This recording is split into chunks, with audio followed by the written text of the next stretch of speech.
Hello friends, welcome to my new video. আজকে আমার মার আর বাবার অ্যানিভার্সারি। তো আমি আর ভাই মিলে একটা ছোট সারপ্রাইজের প্ল্যান করেছি। তো এইদিকে আমি আর ভাই মিলে একটা ছোট কেক এনেছি আর একটা ছোট টেবিল ডেকোরেশন মতন করেছি। এদিকে গোলাপ ফুল দিয়ে পাপড়ি দিয়ে সাজিয়েছি। আর এই তো কেক, আর তেমন কিছু করতে পারিনি।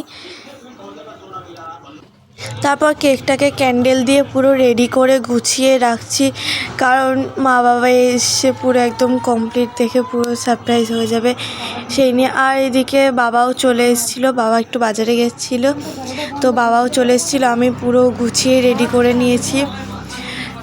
তারপর এইদিকে তো বাবা চলে এসছে, বাবার হাতে আমি ছুঁইটা দেওয়ার করছিলাম, কিন্তু তার আগে আমি ভুলে গেছিলাম একটা গোলাপ এনেছিলাম বাবাকে দেব, সেটা বাবা মাকে দেবে বলে।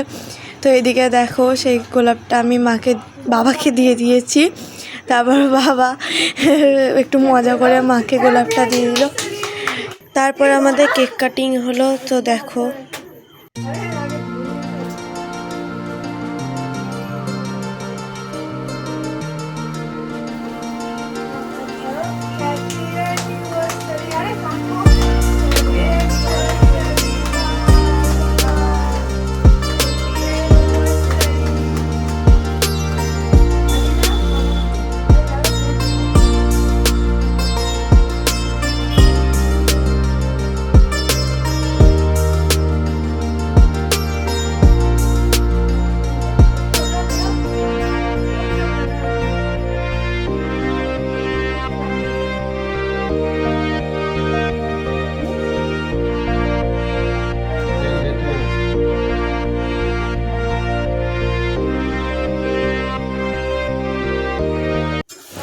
তারপর কেক কাটিংয়ের পর আমি মা ভাই মিলে মেলায় চলে আসছিলাম। আমাদের বাড়ি থেকে মেলাটা অনেকটাই দূরে ছিল, কিছুটা হেঁটে তারপর আমরা টোটো করে গেছিলাম।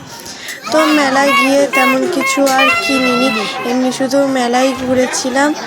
আর মেলার থেকে কিছু খাওয়াও হয়নি, কারণ আমাদের একটা কালী পুজোর নেমন্তন্ন আছে।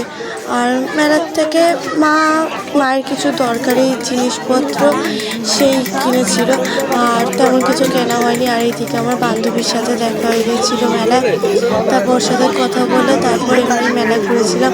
মেলাটা অনেকটাই বড় ছিল, একদিকে সব খাবারের দোকানগুলো বসেছিল, আর এইদিকে সব খেলনা, তারপর সাজার জিনিস সমস্ত দোকান বসেছে। তারপর মেলা ঘুরে আমরা কালী পুজোর বাড়িতে চলে গেছিলাম। এদিকে দেখো কালী ঠাকুরটা কত সুন্দর। আর পুজো বাড়িতে খিচুড়ি, পাঁচ তরকারি, ফ্রাইড রাইস, আলুর দম, চাটনি, পাঁপড়, মিষ্টি হয়েছিল। আর খাবারগুলো খুবই অসাধারণ ছিল।